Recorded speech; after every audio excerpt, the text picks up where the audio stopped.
Hi everyone, it's Keith St. John at Canadian Permaculture Legacy YouTube channel.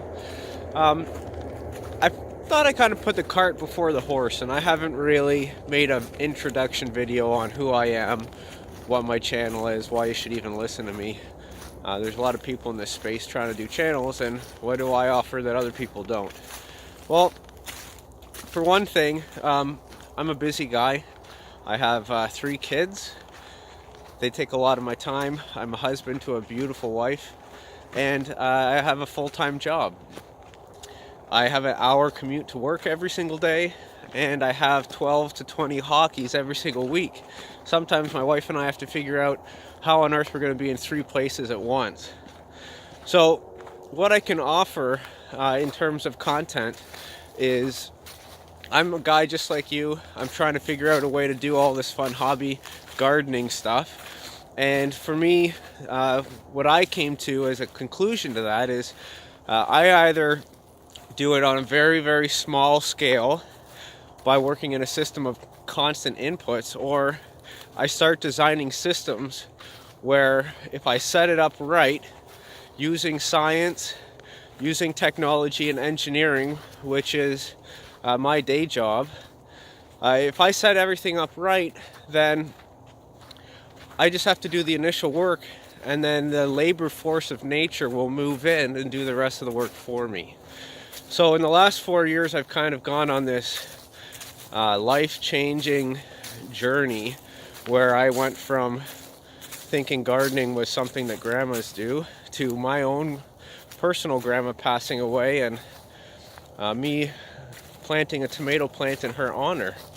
And it was through that tomato plant that I actually realized, holy smokes, the stuff that I buy in the store is hot garbage.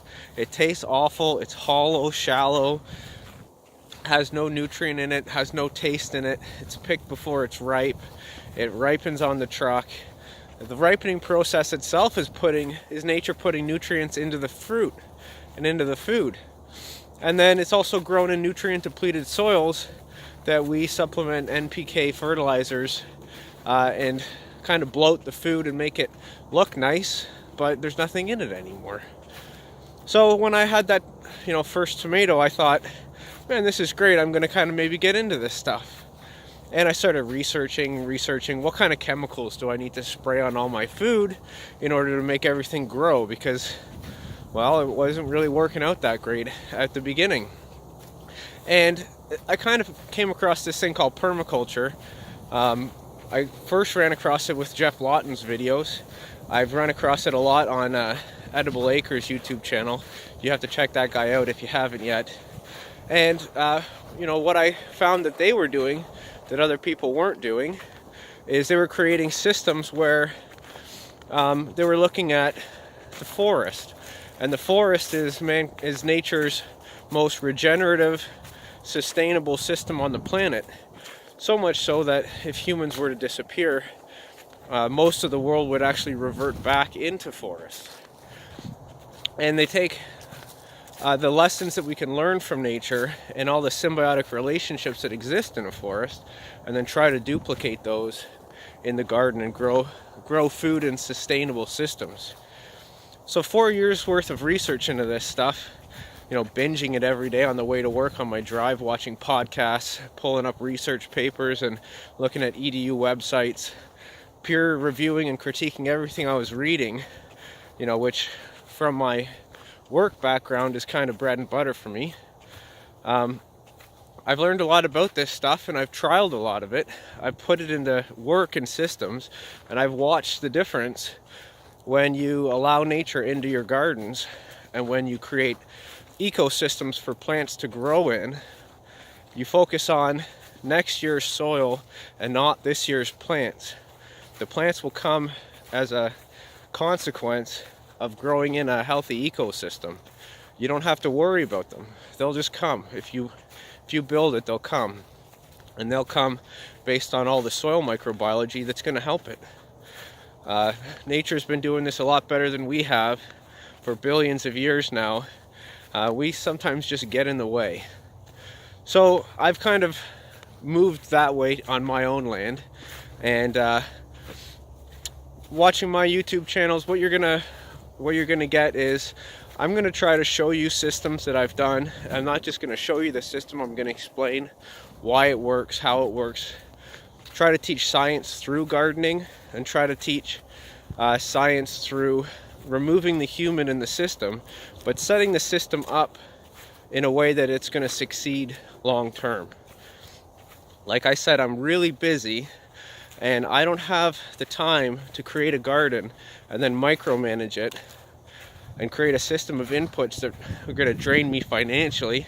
And my kids are doing that well enough on their own that I don't need any help with that.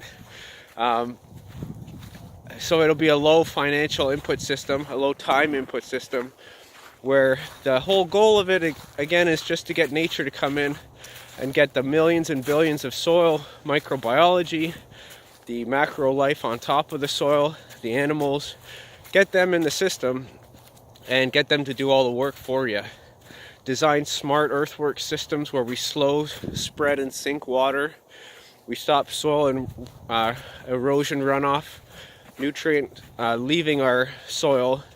We incorporate thick mulches, organic matter, biochar, which act as nutrient storage, water storage, reservoirs, where we're holding and storing water and nutrient inside and down underneath our land, and not on top of our land where they're just going to evaporate and erode away. And when you create systems like this, there's a lot of stability in that diversity. And you can have a drought season and everything around you is brown, but your tomatoes are just pumping, your trees are just loving it up, and you haven't even watered, but your neighbors are watering every single day and everything's dying, and you're just sitting there, everything's just looking perfect and humming away because you're not involved in the process anymore. It's like one of those marathon runs, if it was done as a baton race, a relay race, and humans are just one of the runners in the race. And what we have to do is we have to pass that baton back to nature and not try to run the whole race with it. That's what we're kind of doing now, is we're trying to run that whole race. We get the baton from nature and we just try and run for eons with it, and it's not going to work like that. We have to pass that baton back to nature. We have to remove ourselves back from the systems that we create, and then that way we can just walk around, observe, modify it here and there, forage off our lands, invite the wildlife in, see them when you're walking around your properties. And every system that you create, you won't have to revisit over and over again. So that's what I hope to give you with my channel. If that sounds interesting, give me a subscribe, hit the notification bell, give me a like, and stay tuned for future content. I hope you enjoy it, and I hope you'll take this journey with me and my family as we grow a food forest, a sustainable and regenerative food forest, replacing the useless sod grass lawn on our property with complex ecosystems growing food for my family, my community, and all the nature around me. Thanks for watching.